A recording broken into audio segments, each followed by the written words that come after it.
When people ask me, what's so special about First Baptist on Fifth? I answer quickly. It's not our building, though lovely, or our worship, though meaningful, not our gatherings, though life-giving, or even our missions and ministries in the world, though impactful. The very best part of First on Fifth? Our people, hands down. In our Confession of Identity, we said this of our community. Here, you'll see retirees and families with rambunctious little ones, teenagers discovering their identities, middle-agers juggling all the demands of this season, young people navigating adulthood for the first time, and seniors rich in wisdom and encouragement. You can read our fiery op-eds in the paper, pass us moving about on the city streets, see us building ramps for the underserved, catch us finding beauty in our gardens and on hiking trails, and experience us taking delight in the world. At the core of our community, we are folks who love each other well. And at the core of our life together, we share in meaningful conversation about what it means to live and love in this world. That's what you'll hear and who you'll hear from in our new podcast series called Life Together. Each episode will be hosted by one of our ministers and will feature a conversation with one or two or even several of our beloved church members. They'll answer a handful of questions about their story, about objects or artifacts that represent their journey, about questions or doubts they wrestle with, and why they are a member, and finally, what gives them hope. As you listen to their wisdom and laughter, their audacious hope and abundant love, I trust you'll be as inspired and moved as I am on the regular. T.S. Eliot once asked, "What life have you if you have not life together?" Join us this season for Life Together. Hello and welcome to the First Baptist on Fifth Life Together podcast series. I am Amy McClure, one of our associate pastors here, and we want to say thank you for listening to us today. Today, we are so glad to have Minerva Fox in conversation with us. Minerva has been a member for over 50 years here at First on Fifth, and it has certainly been a full and faithful 50 years. So, Minerva, we're so glad to have you today, and we do have a handful of questions that we'd like to just get to know you a little bit more. So, let's start with you telling us a story. Maybe something that includes people or places or perhaps just a season of your life that has most shaped, for good or for ill, your understanding of God and self. Well, I guess I have two main things. One, I grew up in Oak Ridge, Tennessee. I have a piece with me today that actually is a fence post with a nail in it where the wire was attached to it. Oak Ridge, Tennessee is the atomic city, known as the atomic city. And it was gated. It was fenced in. You did not get in just to casually walk in. You had to have a pass or a badge to get in. Wow. And so the fence was down behind the house where I lived, because I kind of lived up on a little bit of a hill, and at the bottom was the fence. Years and years and years later, when Oak Ridge opened up, even when my husband and I were, after we were married, we went back to Oak Ridge to visit, to look around, to think about old days. And he said, "I'll be back in a minute. Just sit right here." And he goes down the hill and gets this fence post. He comes back. He had just gotten a new lay. And he put this fence post on the lay and made this little jug, which I value. And now I've got decisions to make. Who gets it when I pass away? My three boys. And I've almost decided to donate it to the museum in Oak Ridge that tells the history of Oak Ridge. Wow. But the other main thing that probably made me who I am today is this little worn out, old Bible, which belonged to my grandmother. When I would go and visit my grandmother, she just took me on to church, to whatever she was going to, which most of it had to do with missions. And that's I actually think that that's what developed my interest in missions and has carried me through these 85 years. Wow. I mean, I know anyone who knows you at First on Fifth knows that one of your passions has been mission. So for our listeners who can't visually see the things you're holding in your hand, the Bible that you brought is very worn and very loved. How old is that particular Bible? I'm not really sure. I don't know. It isn't dated. Okay. But the print's so tiny, you really had to have good eyes to read it when you, many, many years ago. But this stayed by her bed until she passed away. Right. And I grabbed this Bible, and I've held on to it since. And that's been quite a few years ago, too. So, Yeah. But she took me with her to WMU. And believe it or not, I used to sing in the choir. And my grandmother put me to work when I got to Nashville to visit with her, and would tell them she'll be happy to sing a solo today. Does our minister of music, David Williamson, know that you can sing? Well, I can't sing anymore. The voice is not what it used to be when I was 15, 16 years old. Right. Gosh. Well, you know, I love the artifacts that you've brought in today, and it is a reminder that your faith, for you in particular, has really shaped you from a very early age. I mean, just for decades. And I wonder if some of our listeners today may be curious about, you've been very faithful through all the years, but has there ever been a time that you have experienced doubts or wrestled with your faith? And if so, would you be willing to share that today? Well, I guess my husband's illness.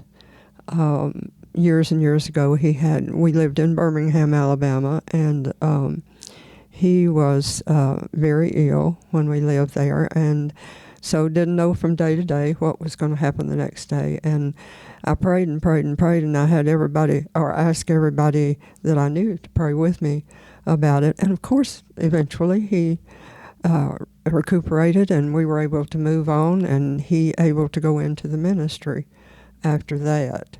So, but at that time, there was a lot of doubt, I guess, when I think back about that. How do you think you're able to make it through that season of your life? Encouragement from our church. We were members of a church in Cahaba Heights, in a part of Birmingham, Philadelphia Baptist Church. And I'll tell you a quick little story.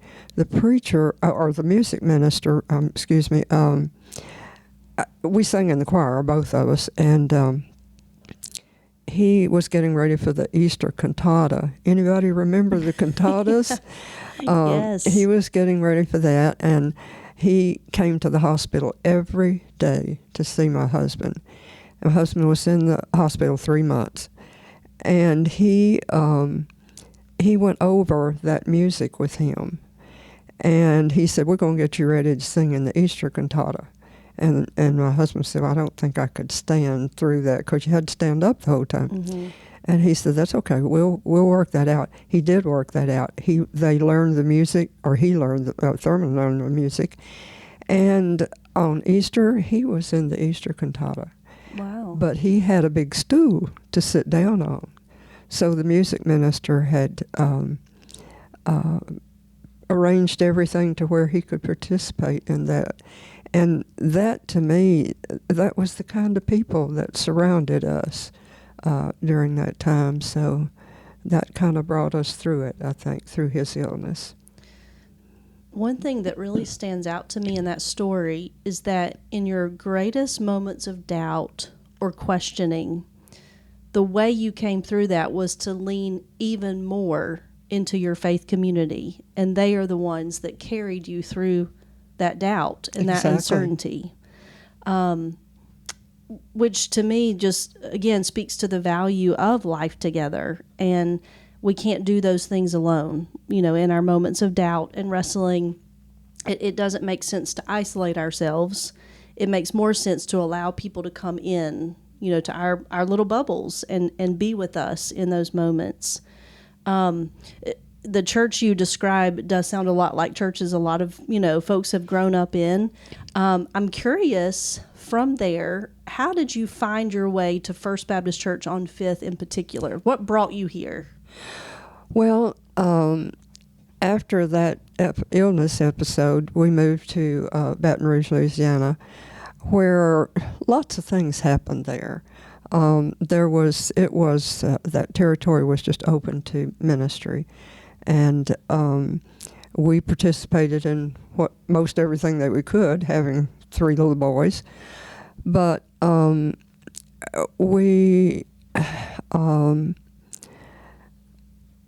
I guess from that point, he made his decision to go into the missions ministry.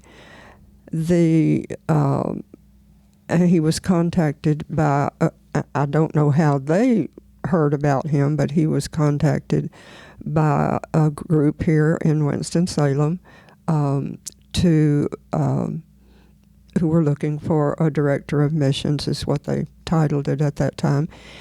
And he came, and Randall Lawley, the pastor at First Baptist here at that time, was on that committee. So shortly, like within days after we moved here, he invited us to his church.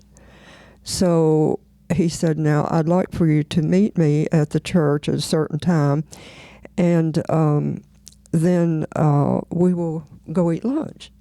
So we did. We met him here. And the thing he did was he took us all over this great big building at that time, and he said, okay, we do this here and this here and this here. Everything related to outreach, to missions ministries.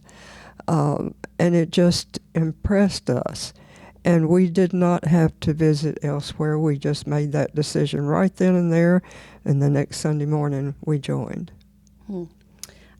I'm so glad you brought up Dr. Randall Lawley. As the Lawley family would describe, the years that Dr. Lawley was here as pastor, they would say were his Camelot years. It's where he had the most fun. He found the most community. So if you were to describe that season of church life, the Dr. Lawley years, and think through like what that means for us today, do you see any similarities between what we're doing now, leaning into the work of God, and what you experienced even during the Lawley years?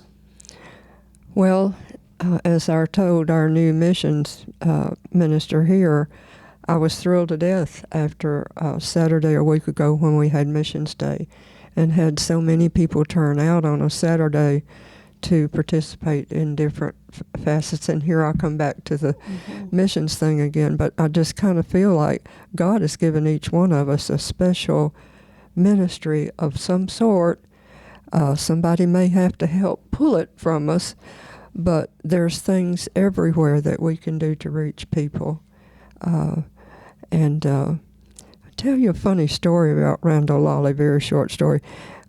When our oldest son made a profession of faith, and we knew was going to walk down the aisle that Sunday morning to present himself, Randall Lawley looked at it. We were sitting in the balcony. Randall looked up there and he said, "Brother Fox, get your wading breeches on. You can help me in the pool."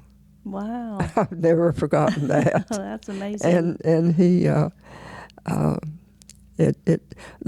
that whole beginning sort of formed our later ministry in this church, was being introduced to all of the possibilities that there was in this community through this church. So if someone is listening to your story right now and they're wondering, I hear all these things about life together, but why should I choose First on Fifth? Like, why should I lean into that community to do my life with them? What would you say to someone who's wondering if this is the place for them?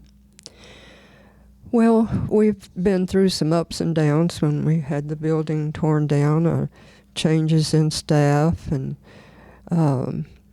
changes in the community. But these last number of months, I have been thrilled to look around on Sunday morning in the sanctuary and see the wide difference in people, probably who they are, where they came from, and I feel like right at this point in time we are a church of come visit with us and you'll love us. There is a lot of love here. Everybody, as I look around, are friendly to each other and welcoming to anyone in the community, and it just looks like there's all kinds of possibilities for all walks of life at this point. That is beautiful. So, sort of one more question for you is, what gives you hope right now in this season of your life as it relates to our life together at First on Fifth? What is it that's giving you hope? Well, as I said earlier, I'm almost at a new turning the year to 86, and I feel like I've got as much to do here as I am willing to get in my car and come and do. There's so many things for senior adults in our church to do, which of course our senior minister keeps us busy and active, and I think that's so important to stay active. So there's just a lot of, there's easy things, there's hard things that we can do. We can choose what we want to be a part of, and there's always somebody there with us. So, So while we choose what we get involved with, through all the things, we do choose each other, no matter what that looks like. And you have certainly chosen to be part of us for years, and our community is not the same when you're not here. And so you kind of help make our life together even more beautiful by being who you are and all the ways that God has worked in your life. And you continue to share that and push us to do even more through missions and service to our neighbor, to God and to each other. And we're so grateful for that. I want to say thank you to you for sharing so much today about your life and what you've experienced here as life together at First on Fifth and what that has meant for you. And we also want to say a special thank you to our listeners for tuning in today to our Life Together podcast. If you're listening today and you want to hear previous episodes, you can find them on our website, firstonfifth.org, or wherever you get your podcast. We look forward to being with you again next week.